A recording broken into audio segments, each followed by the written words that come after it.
Establishment का आदमी होने के ताने की परवाह नहीं, हुकूमत और अपोजिशन में रहते हुए एस्टैब्लिशमेंट से मुलाकातें की। सिपह सालारों से अपने जाती मफाद के लिए मुलाकातें नहीं की। वजीर आजम का तकरीब से खिताब। वजीर आजम ने इस्लामाबाद में सरीना चौक अंडरपास का संगे बुनियाद रख दिया। रेलवे की कंस्ट्रक्शन कंपनी को मंसूबे की बोली देने पर शहबाज शरीफ का नाराजगी का इजहार। मंसूबे की दोबारा नीलामी की हिदायत, ब्रीफिंग भी लेने से इनकार कर दिया। निगरान वजीर आजम से मुताल्लिक फैसले की घड़ी आ पहुंची। वजीर आजम ने हतमी फैसले के लिए इत्तेहादियों को आज रात खाने पर बुला लिया। हुक्मरान इत्तेहाद के सामने 5 नाम ज़ेरे खौफ। Pakistan cricket team world cup खेलने भारत जाएगी या नहीं, फैसले की घड़ी आ गई। वजीर खारजा बिलावल भुट्टो की ज़ेर सदारत कमेटी दौरे भारत से मुताल्लिक फैसला करेगी।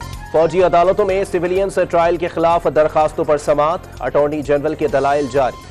लार्जर बेंच का फैसला है, अकेला चीफ जस्टिस खुद नोटिस नहीं ले सकता। चीफ जस्टिस की रिमांड। आइन का इत्तलाक सबसे ज्यादा चीफ जस्टिस पर होता है। हुकूमत और कवानीन आइन के ताबे हैं। वफाकी वजीर कानून आजम नजीर तारड़ का तकरीब से खिताब।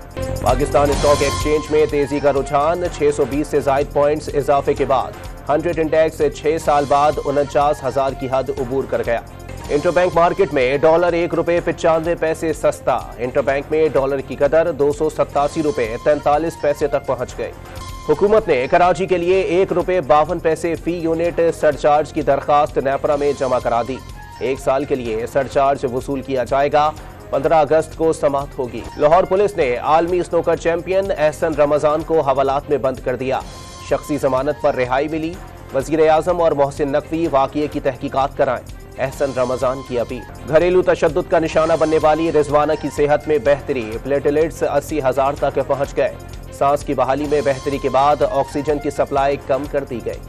लाहौर में जायदाद के बंटवारे का तनाज़ा। बेटे ने बाप की गाड़ी को आग लगा दी। बुजुर्ग शहरी की मुकदमा दर्ज करने के लिए पुलिस को दरखास्त। और कनाडा के वजीर आजम जस्टिन ट्रूडो और उनकी अहलिया सोफी ग्रेगोयर के दरमियान शादी के 18 साल बाद अलहदगी हो गई।